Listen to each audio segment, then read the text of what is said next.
Il y a deux façons de préparer une solution à connaître, soit par dilution, soit par dissolution. J'ai déjà fait une vidéo sur les solutions préparées par dilution. Dans le cas de la dilution, on fabrique une solution à partir d'une autre solution qu'on appelle la solution mère. Alors que dans le cas de la dissolution, on va fabriquer une solution à partir d'un solide qu'on va dissoudre. La première chose à savoir, c'est de quel matériel vous avez besoin. Vous avez besoin d'une balance de précision pour peser précisément la bonne quantité de solide à dissoudre.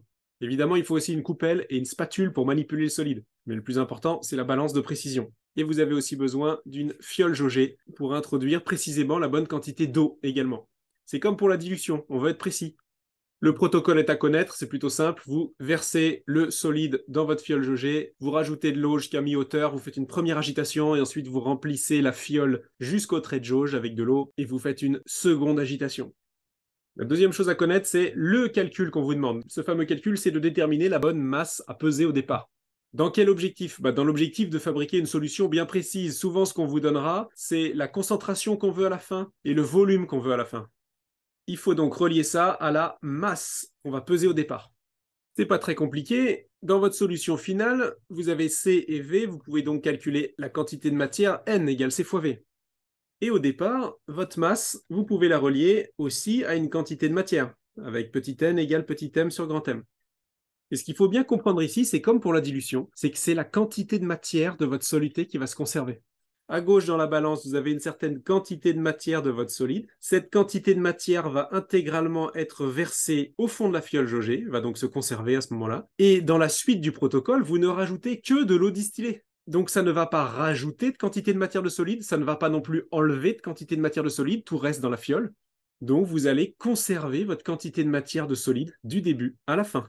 On peut donc dire que la quantité de matière initialement présente à la pesée sera la même que la quantité de matière finale dans notre solution. Et donc on va fusionner ces deux formules, on obtient petit m sur grand M égale C fois V. Il suffit après de multiplier à gauche et à droite par grand M, et vous obtenez cette formule encadrée en vert. On va tout de suite voir ce que ça donne avec un exemple de question classique. La question est ici, on veut préparer 100 ml d'une solution de NaCl concentrée à 4,10-2 mol par litre. Quelle masse de NaCl faut-il peser? Vous avez ici le volume final, vous avez ici la concentration finale, et on donne aussi la masse molaire, donc vous avez C, V et M, vous pouvez directement appliquer la formule pour calculer la masse à peser.